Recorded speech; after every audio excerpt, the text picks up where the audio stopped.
মাননীয় সদস্যবৃন্দ, আমরা শোক প্রস্তাবে কার্যক্রম পরিচালনা করব। ত্রয়োদশ জাতীয় সংসদের প্রথম অধিবেশনে দুপুরের বিরতি শেষে উত্থাপন হয় শোক প্রস্তাব। গণতন্ত্রের আপসহীন নেত্রী বিএনপির সাবেক চেয়ারপারসন বেগম খালেদা জিয়াকে হারিয়েছি।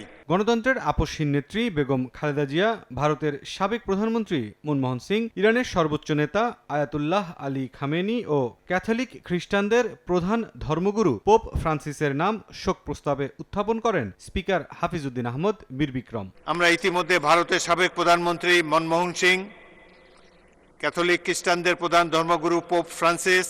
এ সময় সরকারি ও বিরোধী দল উভয় পক্ষ থেকে আরও বেশ কিছু নাম শোক প্রস্তাবে অন্তর্ভুক্তির দাবি ওঠে। অত্যন্ত গুরুত্বপূর্ণ আমাদের স্বাধীনতা যুদ্ধের 1971 সালে যিনি ডেপুটি চিফ কমান্ডার ছিলেন, যে মুক্তিযুদ্ধে এয়ার ভাইস মার্শাল একে খন্দকার বীর উত্তম, আমি বিনয়ের সাথে তাদের সকলের নাম ইনক্লুড করার জন্য অনুরোধ করছি। নেক নিয়তে বরকতময় হোক আপনার টাকা। ইউসিবি ইসলামিক ব্যাংকিং একটি পরিপূর্ণ ইসলামিক ব্যাংকিং ব্যবস্থা। শরীফ ওসমান হাদির নাম শোক প্রস্তাবের জন্য আমরা প্রস্তাবিত করছি। ভারতীয় আধিপত্যবাদ বিরোধী লড়াইয়ের অন্যতম প্রতীক শহীদ আবরার ফাহাদের নাম, শহীদ ফেলানী খাতুনের নাম আমরা প্রস্তাব করছি। নতুন প্রস্তাবিত নাম বিবেচনার কথা জানিয়ে শোক প্রস্তাবের ওপর আলোচনা শুরু হয়। সরকার দলীয় সংসদ সদস্য ও মন্ত্রীরা গভীর শ্রদ্ধার সঙ্গে স্মরণ করেন বিএনপি চেয়ারপারসন ও সাবেক প্রধানমন্ত্রী মরহুমা বেগম খালেদা জিয়াকে। কখনো ভুলো না যেন তোমার ঘুমটায় আছে মানুষের আশার বারুদ। ভুলো না তোমার বাক্য প্রতীক্ষিত নিঃশ্বাস জাতির অবিচল পিঙ্গলাক্ষী হে মাতৃকা, মানুষের আশাকে জাগাও।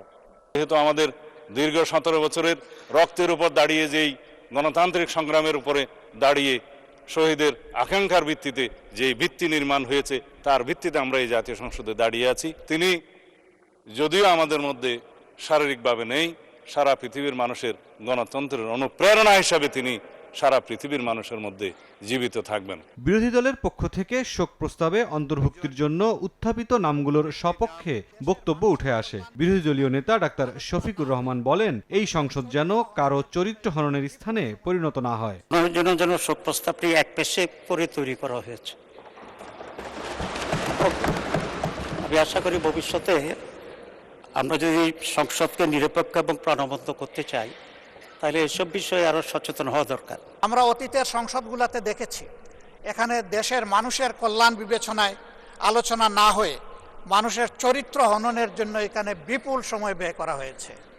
আমি আপনাকে বিনীতভাবে অনুরোধ করব, এই সংসদ যেন কারো চরিত্র হননের কেন্দ্রে পরিণত না হয়। আপনার কাছ থেকে কেউ সামান্যতম সুযোগও যেন এই ব্যাপারে না পায়। আলোচনায় উঠে আসা সব নাম সর্বসম্মতিক্রমে শোক প্রস্তাব হিসেবে গৃহীত হয়। এছাড়া 1 মিনিট নীরবতা পালন ও তাদের আত্মার শান্তি কামনায় মোনাজাত করা হয়। পরে সংসদের সামনে অন্তর্বর্তী সরকারের 133টি অধ্যাদেশ উপস্থাপন করেন আইনমন্ত্রী মোহাম্মদ আসাদুজ্জামান। মুরসালিন হক জুনায়েদ, সময় সংবাদ, ঢাকা।